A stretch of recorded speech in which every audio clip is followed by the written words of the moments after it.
শুরু হয়েছে কিন্তু পাবলিক সার্ভিস কমিশনের তরফ থেকে ক্লার্কশিপ পদের ফর্ম ফিল আপ। তো আজকের ভিডিওতে আমরা দেখে নেব যে আপনি কীভাবে সঠিক পদ্ধতিতে ক্লার্কশিপ ফর্ম ফিল আপ করবেন, কী কী ডকুমেন্টস লাগে, স্টেপ বাই স্টেপ আমরা দেখে নেব। অবশ্যই তার আগে আপনি যা করতে হবে, আপনি দেখতে পাচ্ছেন তো অবশ্যই ভিডিও লাইনের পাশাপাশি চ্যানেল সাবস্ক্রাইব করে পাশাপাশি অলকে রাখবেন। আর যারা সাবস্ক্রাইব করে গেছেন তাদেরকে অসংখ্য ধন্যবাদ। এর জন্য আপনি গুগলে চলে আসবেন, গুগলে এসে আপনি সার্চ করবেন WBPSC লিখে, তাহলে আপনি কিন্তু প্রথমে একটা লিঙ্ক পেয়ে যাবেন পাবলিক সার্ভিস কমিশন WB, এই লিঙ্কে আপনি ক্লিক করবেন। এরপর আমাদের সামনে পরবর্তী পেজটি চলে আসবে। আমাদের সামনে কিন্তু পেজটি ওপেন হয়নি, আমরা কি করব, অ্যাডভান্স যে রয়েছে অ্যাডভান্সে আমরা ক্লিক করব। এরপর নিচে আপনি চলে আসবেন প্রসেস টু wbpsc.gov.in, এই লিঙ্কে আপনি ক্লিক করবেন। তো এখানে ক্লিক করতে আমাদের সামনে কিন্তু পাবলিক সার্ভিস কমিশনের যে ওয়েবসাইটটি রয়েছে ওয়েবসাইটটি কিন্তু চলে আসবে। এরপর আপনি দেখতেই পাচ্ছেন ডান দিকে ক্যান্ডিডেট কর্নারে রয়েছে কিন্তু অ্যাপ্লাই অনলাইন, এই অ্যাপ্লাই অনলাইনে আপনি ক্লিক করবেন। যদি আপনাদের কাছে আইডি পাসওয়ার্ড থাকে তাহলে আপনি সাইন ইন রয়েছে এখানে ক্লিক করে আপনি লগ ইন করে নেবেন।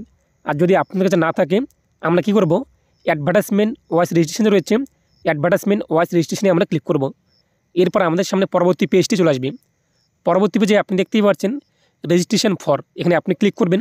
আমাদের সামনে চলে আসবে কিন্তু অ্যাডভার্টাইজমেন্ট নাম্বার এবং ক্লার্কশিপ এক্সামিনেশন 2023, আমরা এখানে ক্লিক করব। ক্লার্কশিপ এক্সামিনেশন 2023 আমরা ক্লিক করব। এরপর এখানে আপনাদের মোবাইল নাম্বার উল্লেখ করে দেবেন। এরপর নিচে রয়েছে ক্যাপচার কোড, তা উল্লেখ করে দেবেন। এরপর সেভ অ্যান্ড প্রসেসে আপনি ক্লিক করবেন। সেভ অ্যান্ড প্রসেসে ক্লিক করতেই নিচে আমাদের সামনে কিন্তু লগ ইন ডিটেলস চলে আসবে।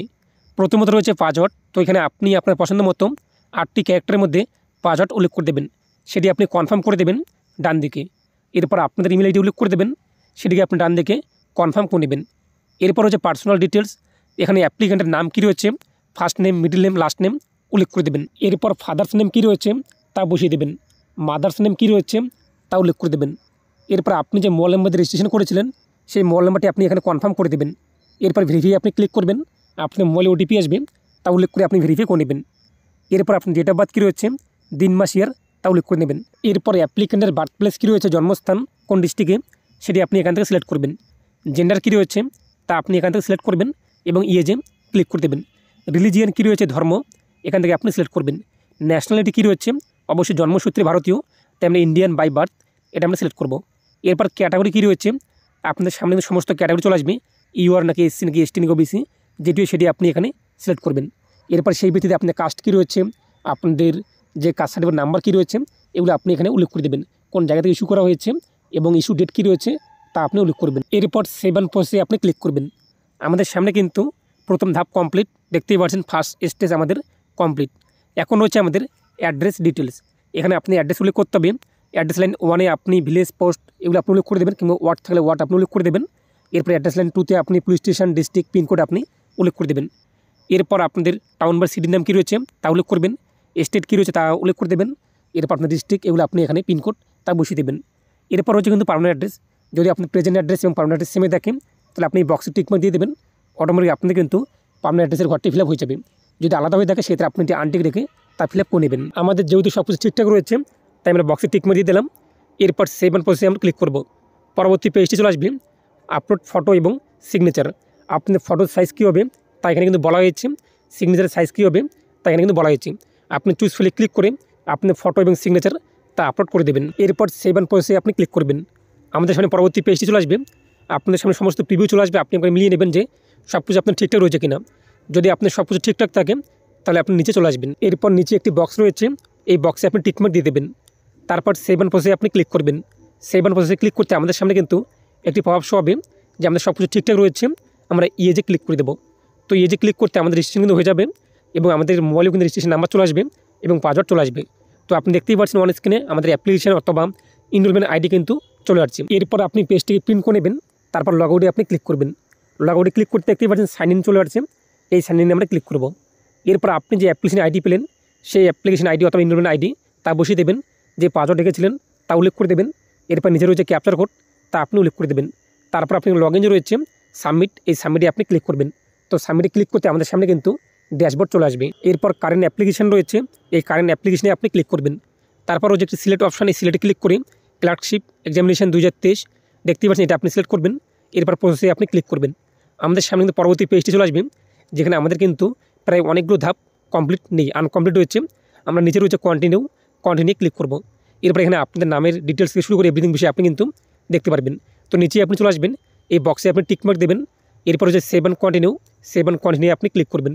তো সেভ অ্যান্ড কন্টিনিউ ক্লিক করতে আমাদের সামনে কিন্তু পরবর্তী পেজটি চলে আসবে, যেখানে আপনার ফটো এবং সিগনেচার কিন্তু শো হবে। এরপর নিচে আপনি চলে আসবেন, নিচে আপনার নাম, এরপর ফাদার্স নেম, এগুলো আপনি কিন্তু এখানে দেখতে পারবেন। সব কিছু আপনি এখন মিলিয়ে নেবেন। এরপরে আপনি আবারও নিচে চলে আসবেন। নিচে আসার পর আপনি দেখতেই পাচ্ছেন যে কিছু অপশন রয়েছে। প্রথমত বলা হয়েছে কিন্তু আপনি কি বাংলাতে এক কথায় বলতে, শুনতে, লিখতে পারেন কিনা, অবশ্যই আমরা পারদর্শী রয়েছি, এটা আমরা ইয়েস করব। নেপালিতে আপনি বলতে, লিখতে, শুনতে, ইত্যাদি পারেন কিনা, বুঝতে পারেন কিনা, আমরা যেহেতু পারি না সেটা আমরা নো করে দেবো। এরপর বলা হয়েছে আপনাদের মাদার টং এক কথায় মাতৃভাষা কী রয়েছে, অবশ্যই আমাদের বেঙ্গলি রয়েছে, আমরা বেঙ্গলি সিলেক্ট করব। আপনাদের যা হয়ে থাকে সেটি আপনি এখান থেকে সিলেক্ট করে নেবেন। তারপর বলা হয়েছে আপনি কি ফিজিক্যাল হ্যান্ডিক্যাপ কিনা, হলে আপনি এখান থেকে যেটা হয়ে দেখেন তা আপনি সিলেক্ট করবেন, সমস্ত অপশন রয়েছে। আর না হলে আপনি কি করবেন, উপরে দেখতেই পাচ্ছেন নো রয়েছে, এই নোতে আপনি ক্লিক করে দেবেন। এরপর রয়েছে কিন্তু আপনি কি স্পোর্টস পার্সন কিনা। তো আপনি যদি স্পোর্টস পার্সন হয়ে থাকেন সেক্ষেত্রে আপনি কোন খেলায় স্পোর্টস পার্সনে এক কথা কোন খেলায় আপনি দক্ষ রয়েছেন, অবশ্যই সেটি আপনি সিলেক্ট করবেন, এখান থেকে আপনি পেয়ে যাবেন। আর না হলে আপনি নো যে রয়েছে নো আপনি করে দেবেন। এরপর রয়েছে টাইপ অফ ফটো আইডি, আপনার যে কোনো একটি কিন্তু ফটো আইডি নাম্বার এখানে উল্লেখ করতে হবে। তো লিস্টে আপনি পেয়ে যাবেন, লিস্ট থেকে আপনি যে ডকুমেন্টস দিতে চান সেই ডকুমেন্টসটি আপনি এখান থেকে সিলেক্ট করবেন। এরপর সেই ডকুমেন্টসের নাম্বার কী রয়েছে তা উল্লেখ করে দেবেন, এবং সেই ডকুমেন্টসটি কোন জায়গা থেকে ইস্যু করা হয়েছে। যদি ভোটার কার্ড হয়ে থাকে ইলেকশন কমিশন অফ ইন্ডিয়া রয়েছে, যদি মাধ্যমিক অ্যাডমিট কার্ড হয়ে থাকে সেক্ষেত্রে মাধ্যমিক অ্যাডমিট কার্ড কিন্তু ইস্যু করা হয়ে থাকে West Bengal board of secondary এডুকেশনের তরফ থেকে, যেটা হয়ে থাকে আপনাদের সেটি আপনি এখানে উল্লেখ করে দেবেন। এরপর বলা হয়েছে আপনি কি কোনো টাইমে জব করছেন কিনা, এনি টাইম আমরা করে নিই, আমরা নো করে দেবো। এরপর আপনি সেকেন্ড ল্যাঙ্গুয়েজ কোন ভাষা রাখতে চান, অবশ্যই আমরা এটা বেঙ্গলি রাখবো। তো আপনি যেটি রাখতে চান সেটি আপনি এখানে সিলেক্ট করে নেবেন। তারপর বলা হয়েছে এক্স সার্ভিসম্যান, প্রাক্তন সৈনিক, তো সেক্ষেত্রে আপনি মিনিমাম কিন্তু 6 মাসের কাজের অভিজ্ঞতা থাকতে হবে। যেহেতু আমরা করিনি তাই আমরা এটা এখান থেকে নো যে রয়েছে নো আমরা করে দেবো। যদি আপনি করে থাকেন সেটা আপনি ইয়েস করে দেবেন। এরপর রয়েছে কিন্তু কম্পিউটার টাইপিং টেস্ট, তো আপনি অবশ্যই কিন্তু কম্পিউটার টাইপিং টেস্ট দিতে হবে, এবং আপনি কোন ল্যাঙ্গুয়েজে টাইপিং টেস্ট দিতে চান। যদি আপনি বাংলাতে পারদর্শী হয়ে থাকেন তো আপনি বাংলা সিলেক্ট করবেন, যদি আপনি ইংরেজিতে পারদর্শী হয়ে থাকেন তো আপনি ইংরেজি সিলেক্ট করবেন। তো আপনাদের যদি ইংরেজিতে টাইপিং স্পিড ভালো থাকে তো ইংরেজি আপনি সিলেক্ট করবেন, বাংলা হলে আপনি বাংলা সিলেক্ট করে নেবেন। তারপর রয়েছে কিন্তু ডিপার্টমেন্ট, তো এখানে কিন্তু 3টি ডিপার্টমেন্ট রয়েছে, দেখতেই পাচ্ছেন এ বি সি। তো কোন ডিপার্টমেন্টকে আপনি আগে রাখতে চান, ফার্স্ট প্রিফারেন্স, সেকেন্ড প্রিফারেন্স এবং থার্ড প্রিফারেন্স। তো আপনি আপনার অ্যাকর্ডিং কোনটিকে 1 নম্বরে রাখতে চান, কোনটিকে 2 নম্বরে রাখতে চান, কোনটিকে 3 নম্বরে রাখতে চান সেটি আপনি রাখতে পারেন। এরপর এখানে বলা হয়েছে আপনাদের কিন্তু ইংরেজিতে টাইপিং টেস্ট এক্সাম দিতে হবে পার মিনিটে 20টি শব্দ, এবং বাংলাতে আপনাদের পার মিনিটে 10টি শব্দ। এটা অবশ্যই আপনি ইয়েস করতে হবে। যদি আপনি নো করতে চান তো নো করতে পারেন। সেক্ষেত্রে বিজ্ঞপ্তিতে কিন্তু বলা হয়েছে আপনাদের অবশ্যই টাইপিং টেস্ট দিতে হবে। তো আপনি আপনার অ্যাকর্ডিং এটা ইয়েস অথবা নো করে দেবেন। যেহেতু আমরা প্রথমত ইংরেজি সিলেক্ট করেছি, ইংরেজিতে আমাদের কিন্তু পার মিনিটে 20টি শব্দ দিতে হবে, এবং বাংলাতে আমাদের পার মিনিটে কিন্তু 10টি শব্দ দিতে হবে, এটা আমরা ইয়েস করে দেবো। এরপর নিচে রয়েছে একটি ডিক্লারেশন, দেখতেই পাচ্ছেন বক্স, এই বক্সে আপনি টিকমার্ক দিয়ে দেবেন। তারপর হচ্ছে সেভ অ্যান্ড প্রসেসে আপনি ক্লিক করবেন। পরবর্তী পেজে আপনাদের অ্যাড্রেস চলে আসবে, তা আপনি একবার দেখে নেবেন সব কিছু ঠিকঠাক আমাদের রয়েছে কিনা। তারপর আপনি আবার এই বক্সে টিকমার্ক দিয়ে দেবেন। বক্সে টিকমার্ক দেওয়ার পর ডান দিকে নিচে রয়েছে সেভ অ্যান্ড কন্টিনিউ, এই সেভ অ্যান্ড কন্টিনিউ আপনি ক্লিক করবেন। পরবর্তী পেজটি চলে আসবে একাডেমিক ডিটেলস, এখানে শুধুমাত্র আপনাদের কিন্তু মাধ্যমিকের তথ্য উল্লেখ করতে হবে, কোন বোর্ড, কবে পাস করেছেন, সাবজেক্ট কী কী রয়েছে, আপনাদের গ্রেড কী রয়েছে, কত নাম্বার পেয়েছেন, কত মধ্যে পরীক্ষা হয়েছে, অটোমেটিক পার্সেন্টেজ চলে আসবে। যদি আপনি উচ্চ মাধ্যমিক চান তো উচ্চ মাধ্যমিক অ্যাড করতে পারেন, আপনাদের যদি পিজি লেভেল, গ্র্যাজুয়েশন লেভেল এগুলি অ্যাড করতে চান তো করতে। তো আপনাদের এখানে কিন্তু শুধুমাত্র মাধ্যমিক পাস যোগ্যতায় নিয়োগ করা হচ্ছে। এরপর আপনি সেভ অ্যান্ড প্রসেসে ক্লিক করবেন, একটি পপআপ চলে আসবে, ওকেতে আপনি ক্লিক করবেন। পরবর্তী পেজটি চলে আসবে এক্সপিরিয়েন্স ডিটেলস, যেহেতু আমরা এটা সিলেক্ট করিনি তাই এটা আমাদের এরকম চলে আসবে। আমরা কন্টিনিউ রয়েছে, কন্টিনিউ আমরা ক্লিক করব। পরবর্তী পেজটি চলে আসবে সিলেক্ট ডিস্ট্রিক্ট অথবা সাব ডিভিশন, আমাদের যেহেতু উপরে দুটোর মধ্যে নেই আমরা আদার্স যে রয়েছে আদার্সে আমরা ক্লিক করব। তারপর আমাদের সামনে কিন্তু পরবর্তী পেজটি একটা পরবর্তী ধাপটি চলে আসবে, যেখানে রয়েছে কিন্তু এক্সাম সেন্টার। তো আপনি কোথায় এক্সাম দিতে চান, কোন ডিস্ট্রিক্টে, সেটি আপনি এখান থেকে সিলেক্ট করবেন। তো আপনি যে ডিস্ট্রিক্ট সিলেক্ট করবেন সেই ডিস্ট্রিক্টে আপনাদের কিন্তু পরীক্ষা হবে। এরপর সেই বক্সটি আপনি সিলেক্ট করবেন। এরপর সেভ অ্যান্ড কন্টিনিউ রয়েছে, সেভ অ্যান্ড কন্টিনিউ আপনি ক্লিক করে দেবেন। তো সেভ অ্যান্ড কন্টিনিউ ক্লিক করতে আমাদের সামনে কিন্তু পরবর্তী পেজটি রয়েছে প্রিভিউ, তা চলে আসবে। এখানে আপনি সব কিছু একবার মিলিয়ে নেবেন যে সব কিছু আপনার ঠিকঠাক রয়েছে কিনা। যদি আপনাদের সব কিছু ঠিকঠাক থাকে নিচে আপনি চলে আসবেন আই কনফার্ম, এখানে আপনি ক্লিক করবেন। এরপর হচ্ছে আই অ্যাগ্রি টু প্রসেস, এই আই অ্যাগ্রি টু প্রসেসে আমরা ক্লিক করে দেবো। যদি আপনাদের কোনো কিছু ভুলে থাকে সেটা আপনি কিন্তু ব্যাক হয়ে আসতে পারেন।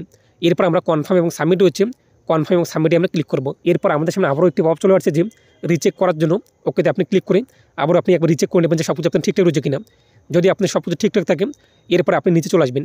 নিচে আপনি দেখতেই পাচ্ছেন যে দুটো অপশন রয়েছে।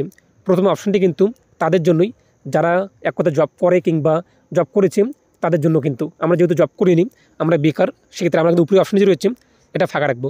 উপরে অপশনের মানে কিন্তু তারা এক কথা জব করছে বর্তমানে, তারা চাচ্ছে যে তারা পিএসসি ক্লার্কে ফর্ম ফিল আপ করবে এবং তারা অফিসের যারা আধিকারিক রয়েছে ওনাদেরকে লেটার দিয়ে জানিয়ে দিয়েছে যে আমরা এই পরীক্ষায় বসতে চলেছি। এটা কিন্তু তাদের জন্যই। আর আমরা যারা নর্মালি রয়েছে, আমরা স্টুডেন্ট যারা রয়েছে কিংবা বেকার রয়েছে, আমাদের জন্য কিন্তু এই উপরে অপশানটি না। তো আশা করি বুঝতেই পেরেছেন। এরপর নিচে একটি বক্স রয়েছে, এর নিচের টার্মস অ্যান্ড কন্ডিশনে আমরা ক্লিক করব। তারপর নিচে আবারও একটি টার্মস অ্যান্ড কন্ডিশন রয়েছে, আই অ্যাগ্রি, এখানে আমরা টিকমার্ক দেবো। এরপর আই অ্যাগ্রি টু প্রসেস রয়েছে, এখানে আমরা ক্লিক করব। তারপর আমরা ফাইনাল সাবমিট যে রয়েছে এই ফাইনাল সাবমিটে আমরা ক্লিক করব। তো ফাইনাল সাবমিট করতে আমাদের কিন্তু আবেদন যে রয়েছে আবেদন কিন্তু হয়ে যাবে। এখন আমাদের বাকি রয়েছে পেমেন্টের ধাপ। তো পেমেন্ট করার জন্য আপনি কী করবেন, নিচে চলে আসবেন। নিচে আপনি কিন্তু পেমেন্টের অপশনটি পেয়ে যাবেন। তো নিচে আপনি চলে আসবেন। নিচে আসার আপনি দেখতেই পাচ্ছেন যে আবার কিন্তু লোকাল বডির অপশনই রয়েছে, এখানে আপনি টিকমার্ক করতে হবে না, আপনি প্রসেস টু পেমেন্টে ক্লিক করে দেবেন। এরপর আপনি এখানে দেখতেই পাচ্ছেন যে কত টাকা আপনি পেমেন্ট করতে হবে তা কিন্তু শো হবে। সিলেক্ট পেমেন্ট গেটওয়ে আপনি সিলেক্ট করে নেবেন। এরপর পেমেন্ট টাইপে আপনি এখান থেকে সিলেক্ট করবেন। তারপর নিচে রয়েছে কিন্তু credit card, debit card, net banking, NEFT, offline চালান, যেটি চান আপনি সেটি আপনি এখান থেকে সিলেক্ট করবেন। এরপর পেমেন্টে আপনি কিন্তু দেখতে পারবেন যে কত টাকা আপনি পেমেন্ট করতে হবে। তারপর নিচে রয়েছে কিন্তু প্রসেস টু পে, এই প্রসেস টু পেতে আপনি ক্লিক করবেন। তারপর নিচে আপনি আবার চলে আসবেন, পে নাও যে রয়েছে সাবমিট অ্যাপ্লিকেশন, এখানে আপনি ক্লিক করবেন। এরপর আমাদের কিন্তু যদি আপনি ডেবিট কার্ড, ক্রেডিট কার্ড কিংবা নেট ব্যাঙ্কিং যেটি আপনি সিলেক্ট করবেন সেই মাধ্যমে চলে আসবে, সেই মাধ্যমে আপনি পেমেন্টই করে দেবেন। তো পেমেন্ট হয়ে গেলেই আপনি 4-5 সেকেন্ড অপেক্ষা করবেন, অটোমেটিক রিডেটেক হয়ে আপনাদের কিন্তু হোম পেজে নিয়ে যাবে। এরপর আপনি ভিউ যে রয়েছে ভিউয়ে ক্লিক করে আপনাদের কিন্তু অ্যাপ্লিকেশন কপি প্রিন্ট করতে পারবেন। তো আসলে বুঝতেই পেরেছেন। যদি আপনি আবেদন করার সময় কোনো সমস্যা হয়ে থাকে তো অবশ্যই আপনি অন স্ক্রিন নাম্বার দেখতেই পাচ্ছেন। তো আপনারা এই নাম্বারে 10 AM থেকে 6 PM এর মধ্যে ছুটির দিন ব্যতীত ফোন করতে পারেন। এটা কিন্তু হেল্পলাইন নাম্বার রয়েছে পাবলিক সার্ভিস কমিশনের, এবং আরও বিষয়টা কিন্তু জানতে পারবেন। এবং সমস্ত লিঙ্ক আমি আপনাকে ভিডিওর ডিসক্রিপশনে প্রোভাইড করে দিয়েছি, সেখানে আপনি চেক আউট করতে পারবেন। তো প্রতি ভালো থাকুন এবং সুস্থ থাকুন।